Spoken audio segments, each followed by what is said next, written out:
I'm Tanvin Nasir, and this is Leadership Biz Cafe, a podcast that provides insights and tools to help leaders take on the challenges and opportunities found in leading today's workplaces. Leadership Biz Cafe is brought to you by Tanvin Nasir Leadership, our leadership firm that offers keynotes and corporate trainings in both in-person and virtual settings that will help you to improve the way you lead and guide your organization's growth and future successes. Now, if you've been enjoying my podcast and the insights and tools I've been sharing on how you can improve your leadership craft, and you're interested in having me expand on them with your team and organization, I'd like to invite you to check out my speaking page on our website at tanvinnasir.com to learn about some of the topics I can discuss at your upcoming event. And now I'd like to introduce my guest for this episode, Joe Mull. Joe is a respected authority on cultivating commitment in the workplace. In fact, he's written 3 books on it, including his latest, Employalty, How to Ignite Commitment and Keep Top Talent in the New Age of Work, which is what Joe and I will be talking about today. Hi, Joe. Welcome to the Leadership Biz Cafe. I am so excited to be here. Thanks for having me. So, Joe, your book has an interesting word that I'm sure some people will understandably misconstrue its meaning. So to start things off, I'd appreciate it if you could explain what exactly Employalty is and how you came up with this concept for how leaders can engender employee commitment. Well, first of all, you already get 10 bonus points for pronouncing it correctly. It is Employalty. And it's funny, if I knew that this would be a tricky word for some folks, I might not have committed to it because I've gotten Employalty and employability. But yeah, Employalty, when you look at it, you think it means employer loyalty, but we're kind of playing a little bit of a trick on the reader with good intentions. We have accepted for a long time, or expected for a long time, that in exchange for employment, we should get loyalty from employees. But if you've led teams for more than 10 minutes, you know that we need to do a little bit more than that to actually get people to join an organization, care about the work that they're doing, give it all they've got, and then stay long term. And so the word Employalty is actually a mashup of employer loyalty and humanity. So we analyzed more than 200 research studies and articles on why people decide to take a new job or leave their current one or decide to stay with their employer. And we can say with conviction that organizations that win in 3 areas of the employee experience much more easily find and keep devoted employees. And those 3 areas of the employee experience really are about remembering that people have lives outside of work, remembering that we can't just view people through the lens of the tasks and duties of their jobs. We actually need to care about the degrees to which work inflicts suffering or imparts joy. And so Employalty is really made up of 3 factors. We call them ideal job, meaningful work, and great boss. So with this understanding, I'd like to explore each of these 3 factors of Employalty with you, Joe. As you mentioned, Employalty involves the 3 factors of ideal job, meaningful work, and great boss. Now, ideal job consists of 3 elements: compensation, workload, and flexibility. And what I find fascinating about this factor in your Employalty model is the idea that what we want to accomplish here is shifting our mindset from that idea of hiring the best person for the job to creating the best job for the person. So with this in mind, let's start with the first element of compensation. Now, we've all seen the various data findings about how wage growth for the majority of employees has been stagnant for decades, while CEO wages have experienced exponential growth in the same time period. And in this section of your book, you state that what we want to do here is move beyond the idea of providing a living wage and instead focus on offering what you call generous pay to help create an ideal job that will drive employee commitment. So could you describe what generous pay is and the role it plays in Employalty? Yeah, so generous pay really can mean a couple of different things. We know that when it comes to effort on the job, pay and benefits have very little effect. So, for example, when I do workshops and keynotes, I will ask the audience, what motivates employees to care and try at work? And sometimes I'll use like polling software, if you've ever seen that, where you can answer on your cell phone and you get that little word cloud up on the screen where the answers that are being given the most appear bigger. And it never fails. The answers that are given the most are pay, money, wages, compensation. this idea that my pay determines my effort is just a complete falsehood. It's a myth. We know that pay and benefits have very little to do with whether or not an employee cares and tries. They have everything to do with whether or not an employee joins and stays. But once we get compensation right for someone, once they no longer believe they're being underpaid, it is off the table as an influencer of effort, with one exception, the idea of generous pay. So there's some psychology behind this. The idea that if I feel like my pay is truly generous, that I am getting more here that I might be able to get elsewhere, or that I'm getting so much here that it would be impossible for me to get it elsewhere, that actually supercharges loyalty. And it does this for a couple of reasons. First of all, we know that if I am getting generous pay, the likelihood of me being able to go find that elsewhere is so low that I get this mentality of, hey, I don't want to screw this up, right? There's a real sort of lottery ticket that I'm holding here around my employment. The second thing is that it is in our human nature for us to be what we call in the book matchers. This is something that Adam Grant has talked about on his podcast as well, in that we tend to not be takers or givers as much as we are matchers. We want to return what we are being given equally. So when we're given generous pay, we want to repay it by giving generous effort, generous commitment, generous loyalty.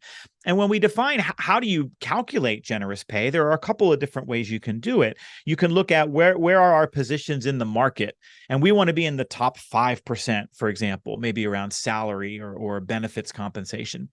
Or in some organizations, we're seeing employers who look at what is the disposable income that our employees have? Are they living paycheck to paycheck? Or after they pay all their bills, do they have something left so that they can save, so that they can contribute to their kids' college, so that they can take a vacation every once in a while? When you start to look at these factors around wages, we know they have a direct influence on commitment, and generous compensation is a big part of that. So with this in mind, Joe, I think you've set us up to discuss the next element of the ideal job factor, and that is workload. And the reason's because as I was reading this chapter, Joe, I felt like this is probably the most controversial concept you share in your book, because what you advocate for here in terms of creating employee commitment is for employees to not only work less, but to do less work. And I'm sure it feels controversial to those listening, especially after we just discussed why you need to pay your employees more. So could you break this down for us for why this is actually a good thing, not just for your employees, but for the growth and longevity of your organization? Right. Well, we're paying for the sins now of the transformation that we've been driving in the workplace for years. So we've all been a part of organizations that committed to productivity and efficiency and doing things as fast as possible. And the result has been, over the past few decades, that we've taken the work of 3 people and foisted it onto 2 people, and then eventually onto 1 person. And we've reached a place, and we have a ton of data, and I'm not going to bore you with the stats. We put a lot of this in the book. We have all sorts of evidence that tells us the workload that the average individual contributor is carrying at work has exploded in recent years. Managers, for example, have more than 30% more direct reports than they did just 7 or 8 years ago. We know that the average American, for example, here in the US, works 46 hours a week. We actually are one of the only countries on earth that does not have a law limiting the length of the work week. So we know that the amount of work one person has been expected to carry and perform on a daily, weekly, monthly basis is really higher than it ever has been before.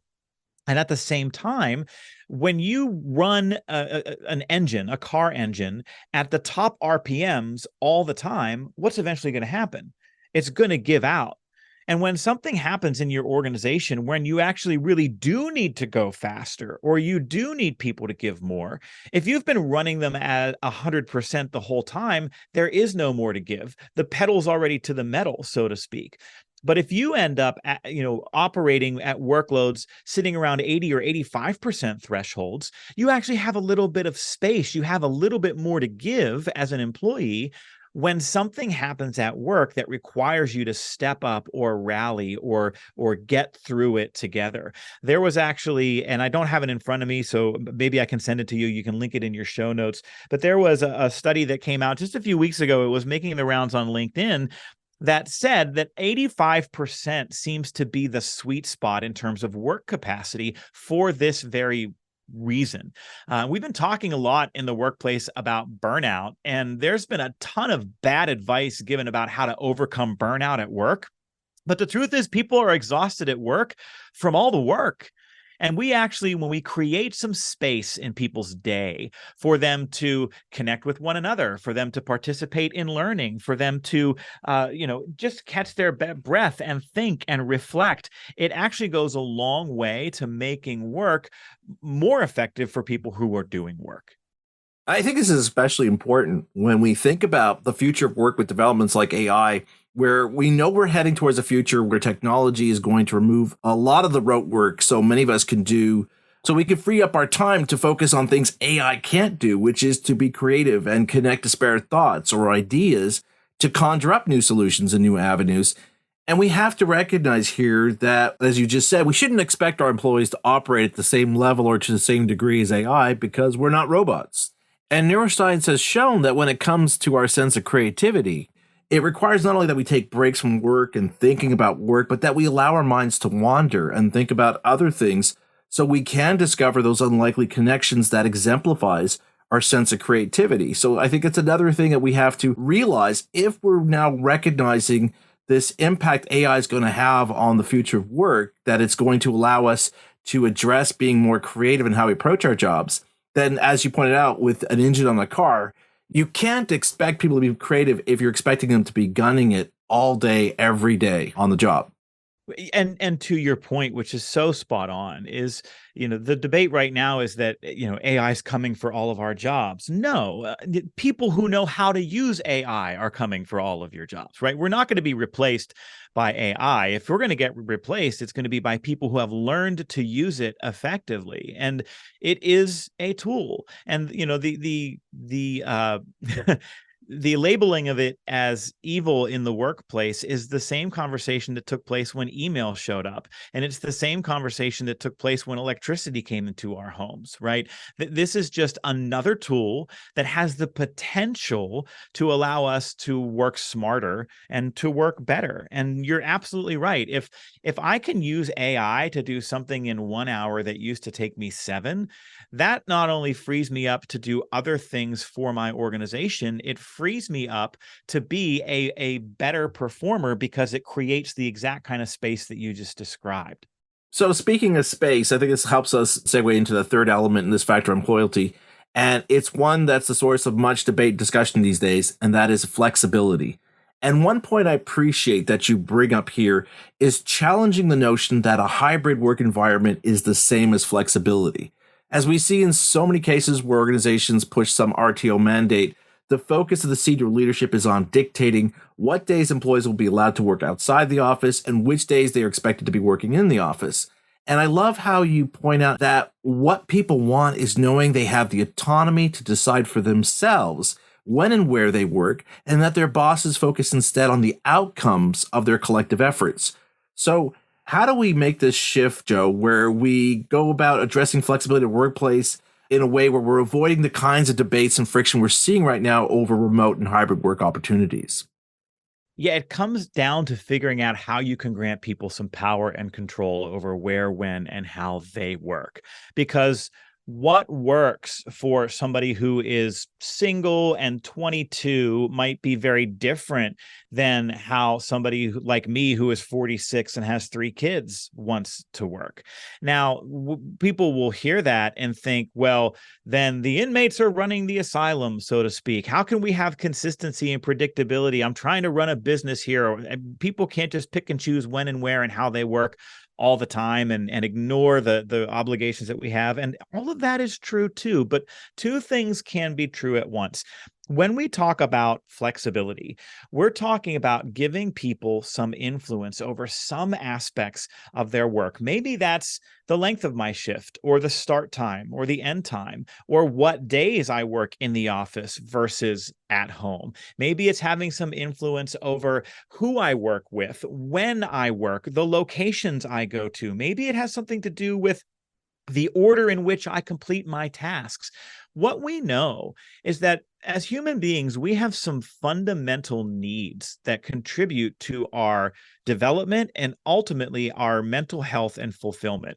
And if you look at all of those Maslow's hierarchy of needs, and you look at sort of what we need as human beings to be well-functioning members of society, at the bottom of that pyramid is food, clothing, and shelter. And then one step up is relationships and love. And one step up from that is some influence over our lives, some control over what happens to us on a day-to-day basis. And so if you can grant some of that to your employees, you can give them some influence over where, when, and how they work, it supercharges loyalty. And then you add these ingredients together for that ideal job: compensation, workload, and flexibility. And people look around and they say, wow, this job fits into my life like a puzzle piece snapping into place. That cuts down on people's interest in leaving. That increases their interest in doing a better job for your organization. That's where flexibility plays a key part. Flexibility is designated now as the #1 most requested workplace benefit in the world, and I don't think that's going to change anytime soon. Joe, I'd like to move to the next factor, employalty, as it's my favorite one, because I often give keynotes around this factor, and this one is meaningful work, which consists of purpose, strengths, and belonging. So let's start with purpose. And I love how you write here, one way leaders can foster a sense of purpose is to get more intentional about the kind of recognition you provide to your employees, where we not only have to be timely and specific in our recognition, but we have to highlight how the unique contributions our employees make a difference to our team, to our organization, or to the customers we serve. So could you elaborate on how we go about communicating recognition so that it engenders a sense of purpose within our employees? Well, first of all, I love that you have a favorite aspect of Employalty. That's amazing.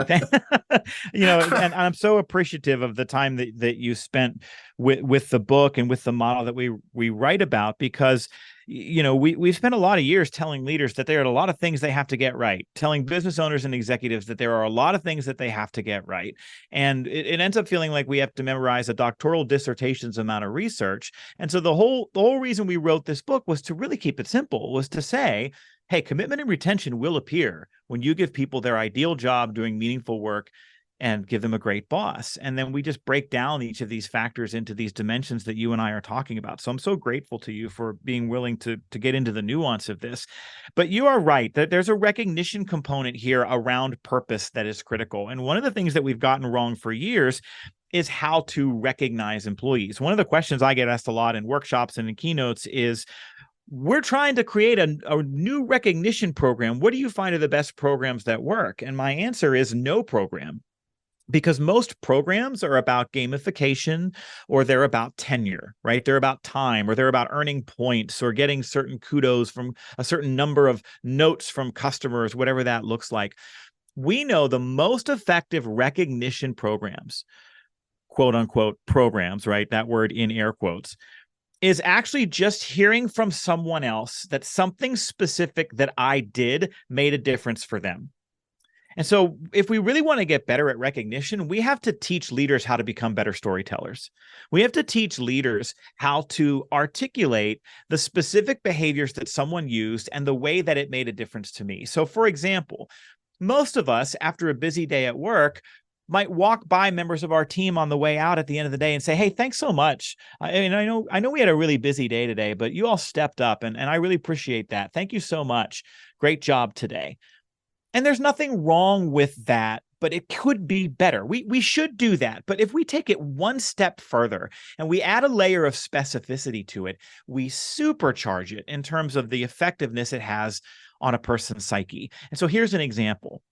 maybe I walk by my team at the end of that super busy day and I say what I just said. Hey, everybody, we had a really a killer of a day today. And you all stepped up and put so much effort in. And you know what, Sue, I noticed that even though we were slammed, you a couple times came out from behind the front desk and helped our elderly patients get their coats on before they left the doctor's office here.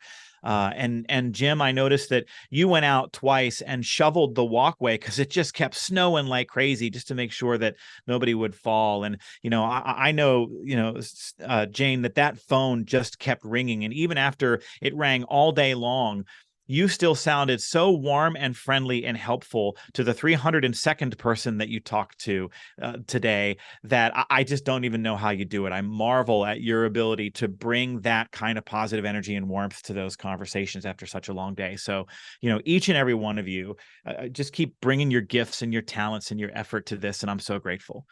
And when you hear that specificity, what happens is, wow, my boss notices my contributions and my boss appreciates them and is able to give voice to them. And it paints a picture of the difference that I make in the lives of others, which in a lot of times from a recognition perspective, we want that to be about customers, but it doesn't have to be. And the example I just gave, I was talking about a doctor's office. So maybe the difference you all on the team made today was for me as a manager. Maybe the difference you made were for the clinicians in the back who have had a killer patient load all day. But if we can create line of sight between the tasks and duties of someone's job and the difference it makes in the lives of others, and we can communicate that with specificity, we supercharge purpose and thus meaningful work. Joe, I'd love to talk about this more, but I want to make sure we have time to talk about the other factor of Employalty. So let's look at the next element here about meaningful work, that of strengths. Again, this is something that comes up in some of my leadership keynotes, and what I appreciate here is how you not only challenge leaders to move beyond thinking improving employee performance means focusing on your employees' weaknesses, to being about providing more opportunities for employees to tap into their strengths, but also how we use their strengths to help us define what tasks and responsibilities we assign to our employees, which brings us back to that point of not looking to hire the best person for the job, but instead we work on creating the best job for our employee. So could you elaborate on how we go about doing this, Joe?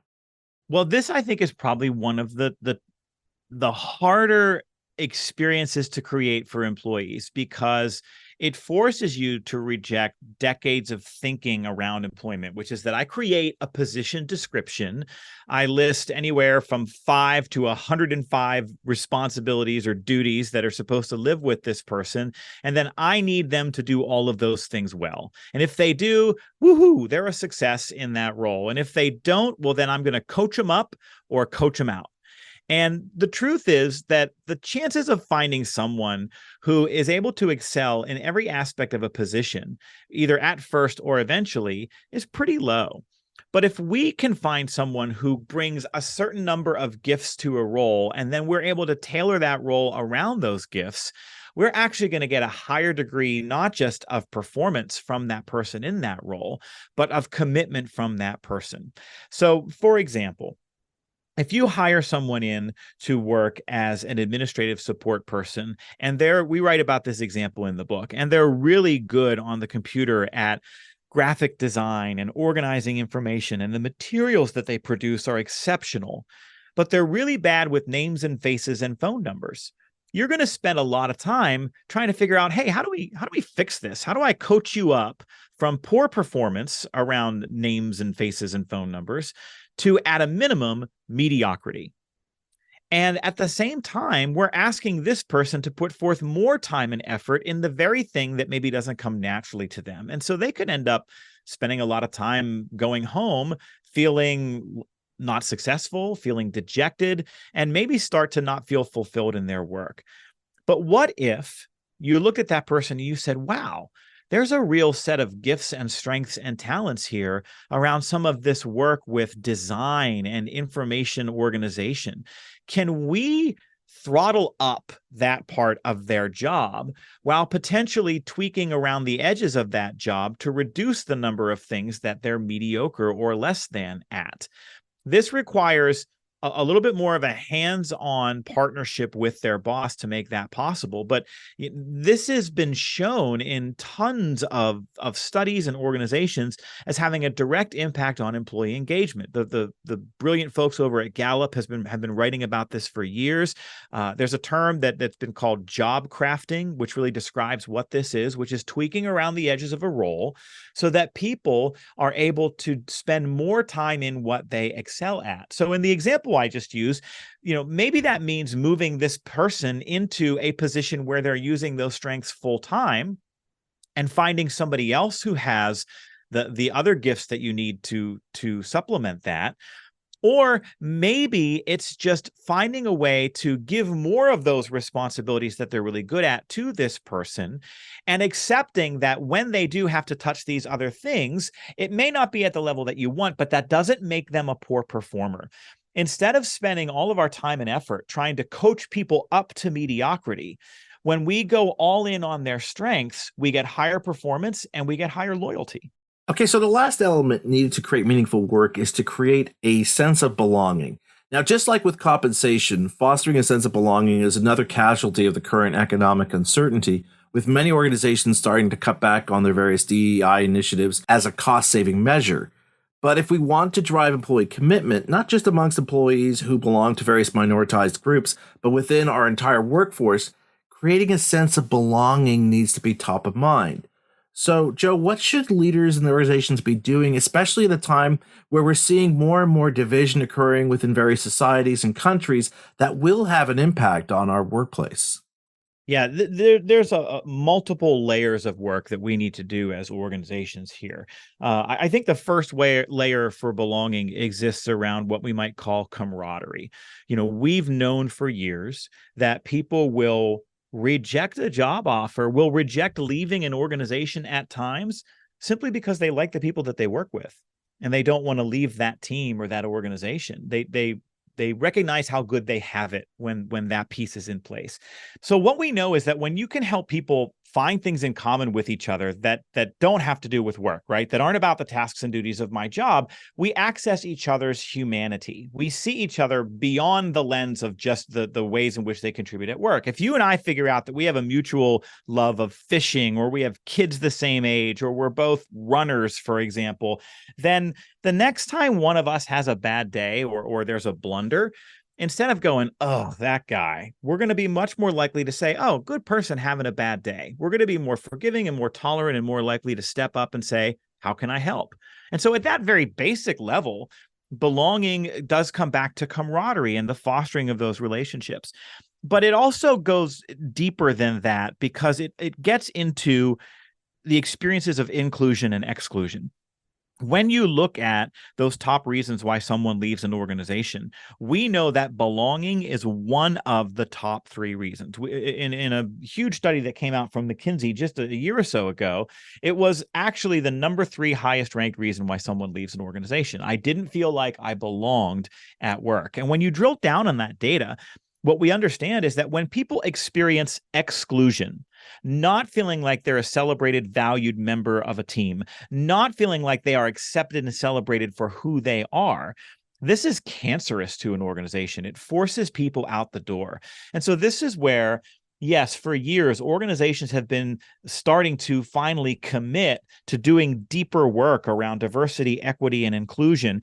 But it goes down more in beyond conversations about what our differences are. It's really looking at what are the ways in which we accept and celebrate those differences? What are the ways that we make sure we have representation across our organizations? How are we lifting up voices that are often pushed to the margins? If I am a member of an underrepresented group, and we can take the top checklists and think about racial differences, gender differences, sexual orientation, but we can go beyond that to neurodiverse employees, people with different abilities, even just people at different stages of their life, people who are in relationships and not in relationships. When we work to create a psychologically safe environment where everyone is celebrated, we cut down on instances of exclusion, and that actually creates that environment that people want to be a part of. It makes it much more likely that they're not going to want to go someplace else because I, quote unquote, like the people I work with. So, Joe, our conversation so far about employee commitment has focused on the jobs we offer and now in terms of the environment we provide. So, let's look at the last factor of loyalty, where we look at ourselves as a leader, and it's what you call being a great boss, which entails coaching, trust, and advocacy. So, let's start with the first element of coaching, because here again, we see a lot of reports of how, especially within the millennial and Gen Z segments of the workforce, there's a big demand for bosses to serve as coaches and mentors to help these employees learn and grow. And yet, we also see how many of these employees have a high turnover rate, not because they're lazy, but because they often find they're working for bosses who are more interested in telling them what to do than in helping them identify what they know and understand so they can determine for themselves what they should do next to achieve the outcomes we assign to them. So, what do leaders need to be doing here so that we're not just telling people what to do, but we're guiding them to help them discover solutions and opportunities to deliver on the potential we saw in them when we hired them? Well, I'm so grateful for the time that you spent to really define coaching around this, because when we hear the word coaching, we often think of, someone standing on a sideline with a whistle around their neck and who is yelling at people or telling people what to do. And you just put a perfect frame around it, where it really is not about telling someone how to do something. It's asking them, it's mining them for their insights and their creativity and their perspective. And we know there is a direct link between emotional and psychological commitment in the workplace and coaching. We know that there's a lot of social science research that tells us that when employees experience coaching from their direct supervisor, they are significantly more likely to not just be a longer term employee, but to have that emotional and psychological commitment. And so this is a skill development piece. Coaching conversations don't come naturally for most managers. Most people who go into management roles, especially frontline and mid-level managers, are bringing their experience with them. I used to do this job. They like being knowledgeable and valuable. They've come to be relied on by the team, who can pop into their office or fire off an email or a Slack message that says, hey, how do you want me to handle this? And they spend a lot of time answering those questions, telling people what to do. But coaching is taking a moment to ask the person asking the question what they think they should do. It's moving through a set of open-ended questions to create self-actualization.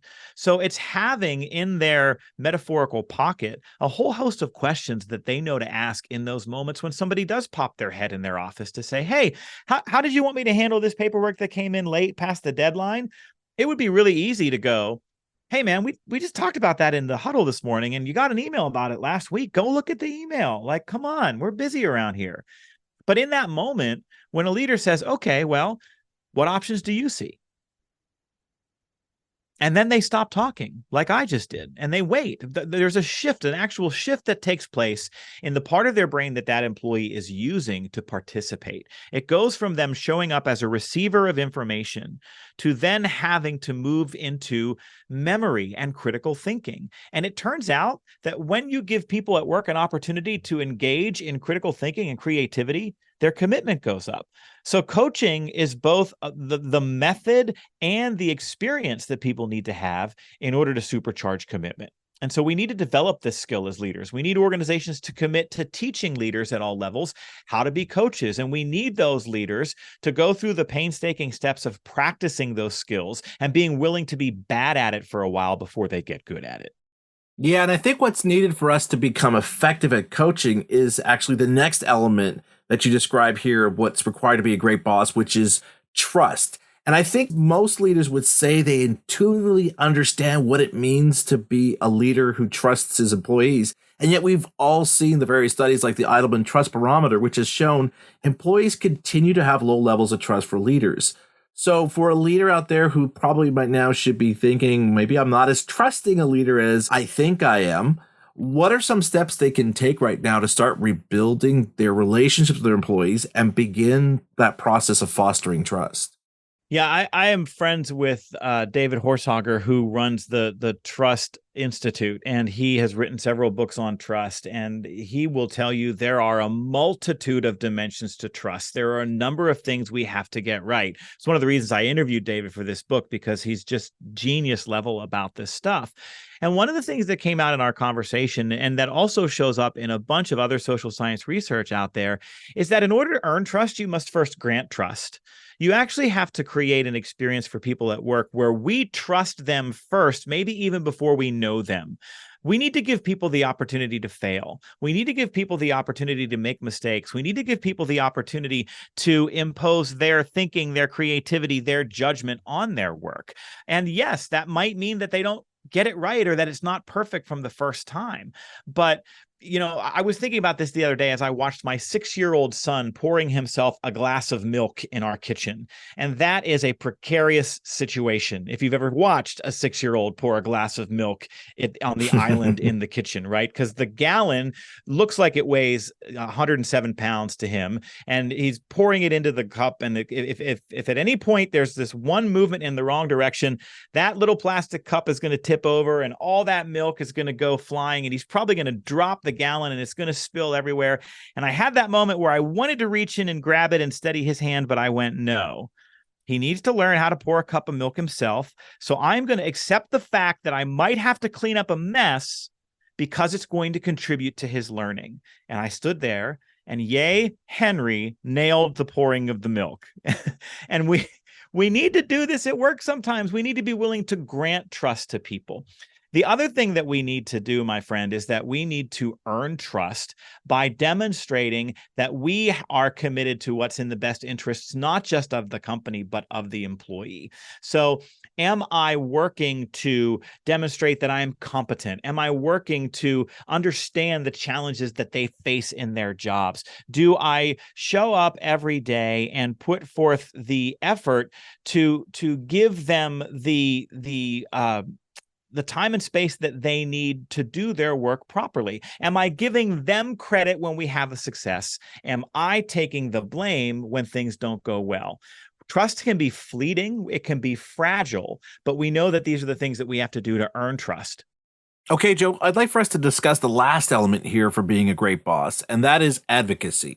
In addition to trust, I think this is the other element we're seeing leaders let fall by the wayside, thinking of it as something that's only pertinent during good economic conditions.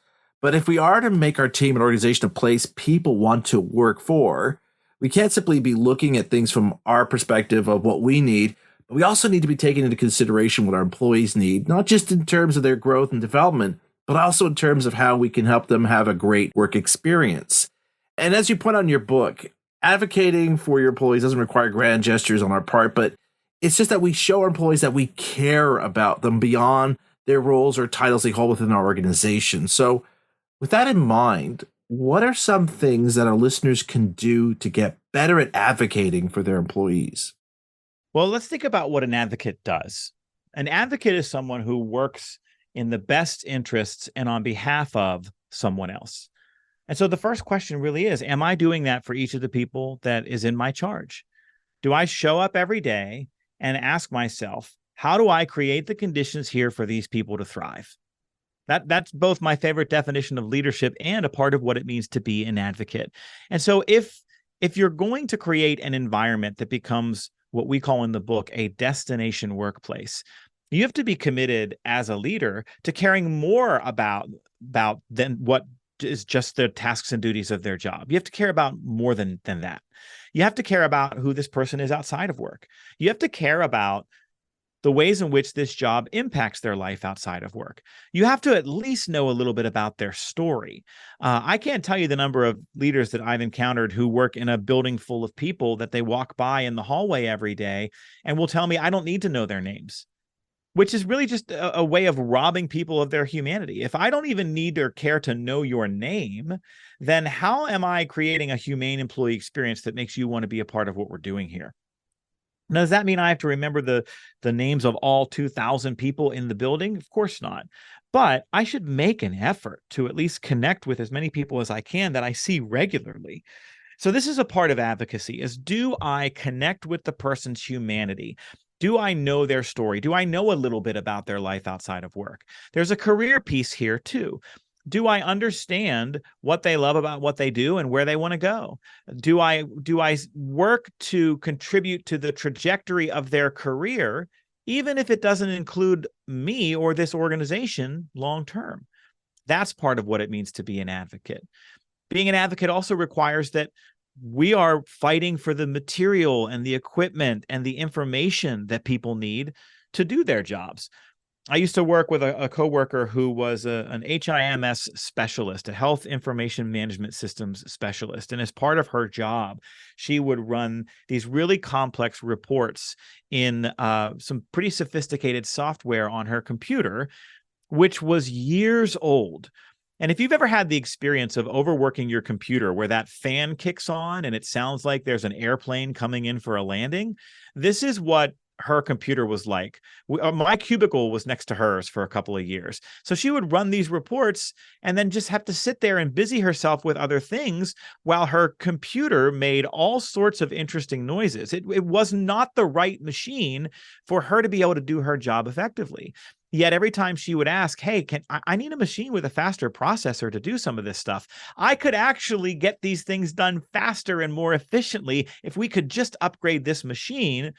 She was told it wasn't in the budget. She was told, well, the contract we have with the supplier means we have to keep using that machine for 3 years, et cetera, et cetera. An advocate says, hold on, we can do better. We must do better. Let's figure out how to make this work for that person. Now, Joe, we've covered a lot of ground here discussing Employalty and how leaders can make their organization what you call in your book a destination workplace. And typically when I cover such a wide range of areas for leaders to address, I find it's often helpful to offer some guidance or some steps or measures they can take right now to get things started on making this change. So what advice or suggestions do you have for the leaders listening to us right now for where to get started in this process of transforming their approach and mindset to leading so they can foster greater employee commitment? I so appreciate that, because really the whole foundation of this book is that we need to make it simpler, right? We need to be able to say that there is a one sentence answer to the question, where does commitment come from at work? Commitment comes from giving employees their ideal job, doing meaningful work for a great boss. And so just that simple concept, I think, is a core takeaway from this conversation. I also think that we just have to remember people generally do a great job when they believe they have a great job. And so if I'm running a business or leading a team and I'm struggling to fill positions or keep people, one of the core questions I need to ask myself regularly is, what would make this place the very best place to be a blank? If you're struggling to hire plumbers, what would make this place the very best place to be a plumber? If you're struggling to hire servers at your restaurant, what would make this place the very best place in our region to be a server? When you do that, you turn the mirror inward and you start solving the problems that might prevent people from wanting to join an organization or is preventing them from staying. And you may end up innovating in some areas that make your job stand out. You may end up creating a competitive advantage for yourself that draws people in, that keeps people there, and ends up turning your organization into a destination workplace. Well, Joe, I think you presented a fascinating model here for how leaders can drive employee commitment by deploying these 3 factors of ideal job, meaningful work, and great boss. And I sincerely believe you help provide some clarity to understanding why we're seeing so much friction between employers and employees these days, as many leaders are clearly creating work environments that don't inspire, let alone empower employees to want to deliver their best efforts. And what we should be doing to turn that tide around and move towards a more healthier, resilient, and beneficial workplace environment for both employer, employees, and those they serve. So thanks for the engaging conversation, Joe, and for the wonderful read. Oh, my absolute pleasure. Thank you for having me on today. I love the conversation. If you'd like to learn more about Joe and his book, check out the show notes for this episode on our podcast page at tanvirnasir.com/LBC. And if you'd like to learn more about my speaking work, check out my speaking page on my website, where you can learn more about the topics I share in my keynotes and corporate training sessions, as well as what leaders in attendance have had to say about the insights and ideas I shared at these events. Meanwhile, it would be greatly appreciated if you could take a moment here to rate and review my podcast to help others discover and benefit from these insights. I'm Tanvir Nasir, and you've been listening to Leadership Biz Cafe.